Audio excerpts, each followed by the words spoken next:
माननीय प्रधानमंत्री की बात की, उनका है सबका साथ और दो का विकास। पार्लियामेंट के अंदर हम दो हमारे दो। प्रदेश में 69,000 शिक्षकों की भर्ती में खुलेआम घोटाला हो रहा है। भाई हर 27 मंत्री आपने बनाए, उन मंत्रियों ने SC ST OBC समाज के पक्ष में कब 2 लाइन बोला है वो भी बता दीजिए। तो जातीय जनगणना होने की बारी आ गई तो हम मना कर रहे हो। बोलना और करने में इनका आसमान जमीन का फर्क। और दिखावे के लिए कागज पर तो हमें आरक्षण मिल गया, लेकिन ईमानदारी से उसको लागू नहीं किया गया। मतलब एक हाथ से दे दिया और दूसरे हाथ से चीजों को वापस ले रहे हैं। जातिवाद तो बैठ कर ये मीडिया वाले फैला रहे हैं ना जी। जाति की गणना होगी तो जातिवाद होगा, नहीं जी। जाति की जब गणना हो जाएगी, रियल पिक्चर देश में आएगा।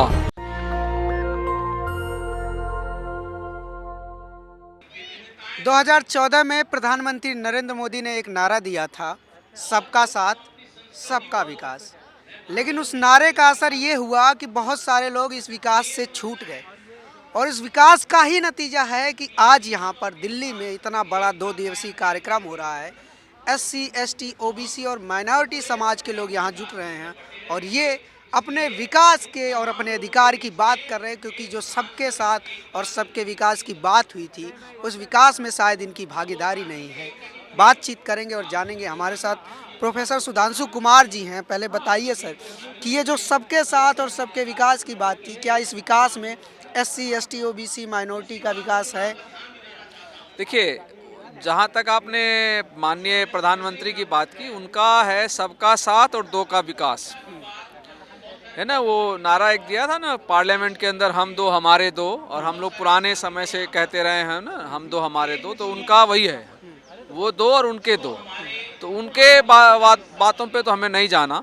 और ये तो साफ इस सरकार के अंदर दिख रहा है कि कोई भी ऐसा तबका, खास करके दलित पिछड़े समाज का जो तबका है, वो इसमें बिल्कुल सुरक्षित नहीं महसूस करता। अब आप देखो, खुलेआम उत्तर प्रदेश में 69,000 शिक्षकों की भर्ती में खुलेआम घोटाला हो रहा है, कोई रोकने वाला नहीं। महाराष्ट्र में OBC को जो चुनाव होता है, ग्रामीण चुनाव जो होते थे, नगर पालिका के जो चुनाव होते थे, उसमें रिजर्वेशन दिया गया, वहाँ ख़त्म किया गया। हम लोग चिल्ला रहे थे, लोग सतर्क नहीं हुए। अब कल मध्य प्रदेश में अब 2 दिन पहले कर दिया। तो आप मुझे बताइए ना, सबका साथ सबका विकास कहाँ हो रहा है? और ये माननीय जो है प्रधानमंत्री महोदय OBC कह के आए, क्योंकि OBC की आबादी ज़्यादा है, जीत गए। लेकिन आप मुझे बताइए कोई एक ऐसी योजना जो फ्लैगशिप हो इनका, और जिसके बारे में ये खड़े होकर कह पाएँ कि देखो हमने OBC के लिए ये कर दिया। क्या एक कोई योजना बता सकते हैं आप? मंडल कमीशन की रिपोर्ट हम लोग लगातार ये कहते रहे कि भाई मात्र 2% लागू हुआ। 2 जो उसमें था कि भाई नौकरियों में आरक्षण मिलेगा और शिक्षा में आरक्षण मिलेगा, वो मिल गया। लेकिन बाकी के अनुशंसाओं के ऊपर तो काम कर सकते थे ना भाई साहब। कृषि में आप काम कर सकते थे, इंडस्ट्री के ऊपर काम कर सकते थे, बैंक के अंदर जो लोन देने का प्रावधान, वो सारी चीज़ें उसमें मेंशन है। तो अगर इनको चिंता होती सबका साथ सबका विकास का, तो ये चीज़ें नहीं हो रही होती और सबको हक मिलता। आप मुझे बताइए, हाथरस की बेटी के साथ गलत वो हुआ है ना। और एक चलिए एक फ्लैगशिप ये भी तो है, प्रधानमंत्री ने अपने कैबिनेट में जो है 27 OBC मंत्रियों को जगह दी है, कैबिनेट विस्तार किया और इसको सोशल जस्टिस का नाम भी दिया। दरअसल देखिए, ये हमारे समाज के लोगों को समझने की ज़रूरत है कि सबसे बड़ा खतरा जो है ना, ये लोग हैं। ये जो गिनतियाँ गिना दी जाती है कि देखो दलित समाज से राष्ट्रपति बना दिया, हमारा व्यक्ति वो तब होगा जब हमारी बातें करेगा। भाई हर 27 मंत्री आपने बनाए, उन मंत्रियों ने SC ST OBC समाज के पक्ष में कब 2 लाइन बोला है वो भी बता दीजिए।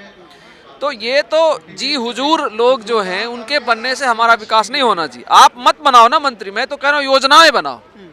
इंडस्ट्री में हमारी भागीदारी होनी चाहिए। भाई एक चीज़ आप सबको बता रहा हूँ, हम लोगों ने एक आंकड़ा इकट्ठा किया है, 1 साल में 40 लाख करोड़ का ठेका, 40 लाख करोड़ पूरे देश भर के केंद्र सरकार और राज्य सरकार जारी करती है। जरा कोई मुझे बता दे उस 40 लाख करोड़ में हमें कितना मिलता है, हमें मतलब SC ST OBC को कितना मिलता है।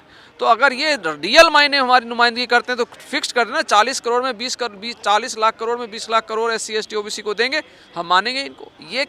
ये शोपीस में जो लगाने वाले मंत्री बनते हैं ना, इससे हमारे समाज का भला नहीं होना। तो वो तो केवल गिनाने के लिए वोट की पॉलिटिक्स है। हम लोग जिस लड़ाई में लगे हैं वो रियल बदलाव हम चाहते हैं, सामाजिक स्तर पर वो परिवर्तन आए कि बराबरी दिखे। बोलने में केवल बराबरी नहीं आनी चाहिए। अभी इस तरह के कार्यक्रम करने की ज़रूरत क्यों पड़ रही है कि SC ST OBC देश के तमाम कोनों से आप इकट्ठा कर रहे हैं तमाम वर्गों को, और इस तरह का 2 दिवसीय कार्यक्रम कर रहे हैं, क्यों ज़रूरत महसूस हो रही है इसकी? देखिए, ये जिस तरह की सत्ता चलाई जा रही है ना, आज के दिन में एक बड़ा थ्रेट जो है CST OBC समाज महसूस कर रहा है, और हवा में नहीं कर रहा है। आप देखो, एट्रोसिटी एक्ट बदलने का प्रयास किया, नहीं कर पाए, वो हमारी आपकी ताकत थी, वो नहीं कर पाए। 13 पॉइंट रोस्टर, 200 पॉइंट रोस्टर कोशिश कर ली, नहीं कर पाए, वो हम लड़ ली। लेकिन कोशिश तो ये कर रहे हैं ना। खुले आम जो है RSS प्रमुख कहता है कि रिजर्वेशन की समीक्षा करेंगे। मैं कहता हूँ करो ना रिजर्वेशन की समीक्षा, लेकिन उसमें ये बताओ कि 85% को 50% तो रिजर्वेशन मिला हुआ है जी, और वो 50% में भी हम 10% पे पहुँचे हुए, कर लो समीक्षा। वो क्यों नहीं करते? कौन लोग हैं जो ये चीज़ें खाकर बैठे हैं? वो समीक्षा करो ना, हम तो तैयार हैं। क्या ये मुद्दे हैं इस आयोजन के? 3 महत्वपूर्ण मुद्दे थे। एक तो सामाजिक परिवर्तन। सामाजिक परिवर्तन में वही है कि एक तरह से एक मानस निर्मित करना चाहते हैं, एक मन हम अपने समाज में बनाना चाहते हैं जहां पर रियल मायने में SC ST OBC को भागीदारी मिले, बराबरी मिले। एक पॉइंट्स तो ये है हमारा। और उसमें कई बार हमारे समाज के ही लोग जो है, जो नहीं समझ पा रहे हैं कि क्या परेशानी है, क्या दिक्कतें हैं, तो उनको जागरूक करना है। एक तो ये है। और 2 जो अन्य महत्वपूर्ण मुद्दे हैं, एक तो है जातीय जनगणना का, जिसके ऊपर पिछले 4-5 साल से तो लगातार कह लीजिए, और 2011 में जब जनगणना हुई थी तब भी जो जनहित अभियान जो है उसके अंतर्गत हम लोगों ने काफ़ी प्रयास किया था राजनारायण जी के नेतृत्व में। तो वो उस समय एक्सेप्ट किया, कांग्रेस की सरकार थी और किस तरीके से छल किया गया सबके सामने। तो वो चीज़ें दोबारा हो, हम लोग ये आप सोचिए कि बयान दिया था गृह मंत्री राजनाथ सिंह जी ने कि भाई हम जातीय जनगणना कराएंगे, और जब आज जातीय जनगणना होने की बारी आ गई तो हम मना कर रहे हो। तो यही तो मैं कह रहा हूँ कि इनका बोलना और करने में इनका आसमान जमीन का फर्क। तो दूसरा पॉइंट तो हमारा वो है। और तीसरा जो महत्वपूर्ण मुद्दा है, जो ये लोग एक शोशाबाजी करते हैं, कह लीजिए, जो सरकारें, तमाम सरकारें, कोई एक सरकार नहीं कह रहा हूँ, तमाम सरकारों ने ये मान लिया कि हमने आरक्षण दे दिया तो इस वर्ग का भला हो, और दिखावे के लिए कागज़ पर तो हमें आरक्षण मिल गया, लेकिन ईमानदारी से उसको लागू नहीं किया गया, और अभी लागू भी नहीं हुआ है प्रॉपर। और आपने क्या किया? सरकारी संस्थानों को बेचना शुरू कर दिया, और रिजर्वेशन हमें मिला सरकारी संस्थानों में है। तो अल्टीमेटली क्या है? आपका प्रयास वही है कि हम खत्म हो जाए। देखिए, ऐसा तो नहीं है ना कि प्राइवेट कर दोगे तो लोगों को रोजगार नहीं मिलेगा। रोजगार तो लोगों को मिलेगा, प्राइवेट संस्थान में रोजगार देंगे। वो अलग बात है कि वो अपनी शर्तों पर देंगे, सैलरी कम होगी, वर्किंग आवर्स ज़्यादा होंगे, और उसमें रिप्रेजेंटेशन नहीं होगा। तो अल्टीमेटली कहाँ बात तो वही कि भाई आपने रिजर्वेशन मतलब एक हाथ से दे दिया और दूसरे हाथ से चीज़ों को वापस ले रहे हैं। तो ये 3 महत्वपूर्ण मुद्दे थे जिसके ऊपर ये सारा 2 दिन का हमारा 2 दिवसीय कार्यक्रम पैगाम WTP और SRA के माध्यम से। एक बहुत बड़ा वर्ग है मीडिया में जो ये कहता है कि अगर कास्ट सेंसस होता है तो उससे देश में जातिवाद फैल जाएगा, लोगों के अंदर नफरत फैल जाएगी, इसलिए कास्ट सेंसस नहीं होना चाहिए। जी बिल्कुल, आप जरा इनसे पूछिए जो लोग ये कहते हैं कि जो चैनलों में बैठकर तुम ये बताते हो कि उत्तर प्रदेश में इतना यादव है, इतना ब्राह्मण है, इतना दलित है, वो जातिवाद नहीं है। जातिवाद तो बैठकर ये मीडिया वाले फैला रहे हैं ना जी। ये इस जाति का व्यक्ति इस विधानसभा में ज़्यादा है, उसको खड़ा कर लेंगे, वो जीत जाएगा, वो कैसे? वो जातिवाद नहीं है। जातिवाद तो इस देश की जड़ में है, और वो हमने नहीं कहा, हमने नहीं बनाया। हमने कहाँ जातियाँ बनाई भाई? जिस दिन आप ब्राह्मण, क्षत्रिय, वैश्य और शूद्र का विभाजन कर रहे थे, उस दिन जातियाँ बन रही थी। और आज लोग ये कह सकते हैं कि जी वो तो पहले हुआ था। तो आज अपने मानस बदल लो ना। हमारी आबादी 85% है, हम 90% हैं, तो हमें दे दो 90% जगह।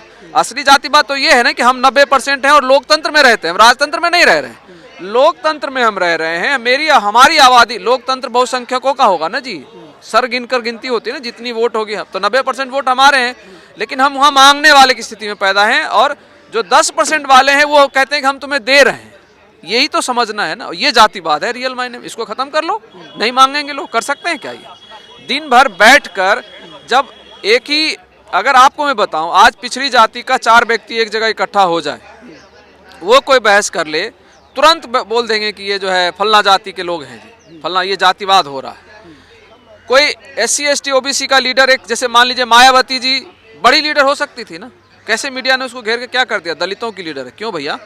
जब वो मुख्यमंत्री बनी थी उन्होंने क्या अन्याय कर दिया था अन्य जातियों के लोगों से? नहीं किया ना भाई, सबके लिए काम किया। अन्य जो मान लिया अखिलेश यादव, मुलायम सिंह या लालू यादव, नीतीश कुमार, या वहाँ स्टॉलिन बने हुए हैं, क्या ये दूसरी जातियों के लोगों के साथ अन्याय कर रहे हैं? लेकिन आप उनको घेर के एक जाति का नेता बना देते हो, ये है असली जातिवाद ना, इसको खत्म करो। आपको लगता है कि जब जाति की गणना होगी तो जातिवाद होगा, नहीं जी, जाति की जब गणना हो जाएगी रियल पिक्चर देश में आएगा, जो प्रावधान सरकारी संस्थानों में किए जाते हैं वो स्पष्ट होगा कि किसकी मीडिया है, कितने लोग हैं, किस जाति के लोग, पता तो चले। कह दिया गया ओबीसी समाज को तोड़ने के लिए कह दिया गया कि बिहार में, उत्तर प्रदेश में यादवों ने सब कुछ ले लिया। आज उत्तर प्रदेश में क्या हो रहा है? डिस्ट्रिक्ट मजिस्ट्रेट से लेके सुपरिटेंडेंट ऑफ पुलिस किस जाति के लोग बने हुए? आज कोई नहीं कहता है आके कि वहां पर जो है एक जाति का शासन चल रहा है। आज वही सारी घटनाएं जब उत्तर प्रदेश में हो जाती है तब जंगल राज नहीं होता है, लेकिन अगर कोई दलित पिछड़ी जाति का नेता वहां राज करने लगता है तो एक कोई घटना हो जाती है तो जंगल राज हो जाता है। तो ये तो यहाँ का फर्क है ना जी। तो ऑलरेडी इस देश में जाति ही मूल है। मैं तो बार बार मैं इसमें कहीं से मैं छुपाने की कोशिश नहीं करता।